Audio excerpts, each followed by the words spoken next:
Welcome back to More Sports and Les Levine. Bud Shaw is with us. We're lots to talk about baseball and football.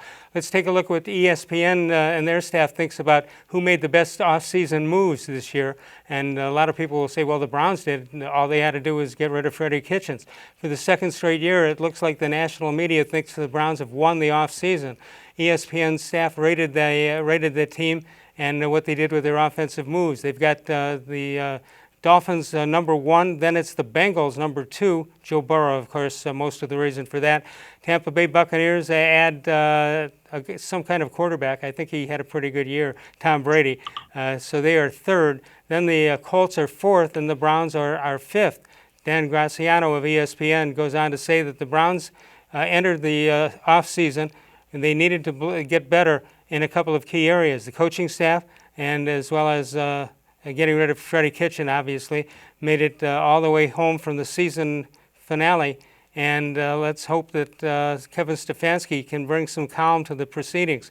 And we'll see if that. The problem with that is he won't even know more than half of his team before the practices begin.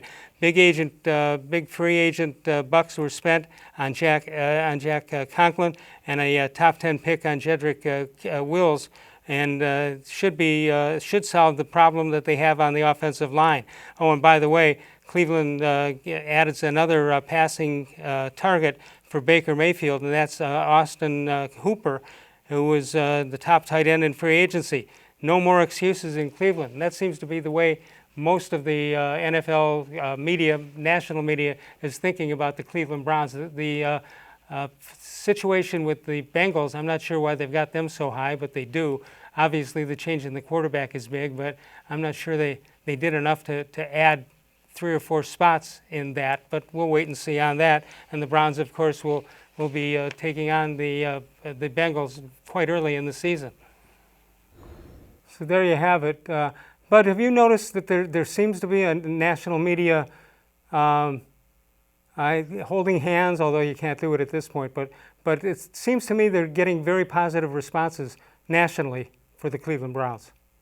Yeah, I think this is the second year in a row for that, Les. I mean, I think last year there were similar feelings. It was, the excitement of the Odell Beckham Jr. trade was a big part of it, but it was also, knowing they had Nick Chubb and had signed Kareem Hunt, and we knew he wasn't going to be available to them right away, but remember all the talk about what fresh legs might mean to a championship run or a division-winning run if he came in week 9 or whatever.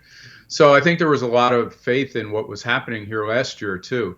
I happen to believe that Stefanski is a better bet than Freddie, but until he shows that on Sunday afternoons, it's all just talk. Yeah, so far Freddie's won 6 more games than Stefanski. Exactly. So, we think that being better organized and having more experience as an offensive play caller, and Stefanski certainly has that. I mean, Freddie had a little bit of experience as an offensive play caller, and based on that, they decided to make him a head coach. Whereas Stefanski, I think, was we know he was the choice of Paul DePodesta for other reasons for 2 years running. He saw a head coach there. He wasn't looking at him as a good play caller, and that's why he wanted to hire Stefanski a year earlier. He saw a good head coach. So we'll see.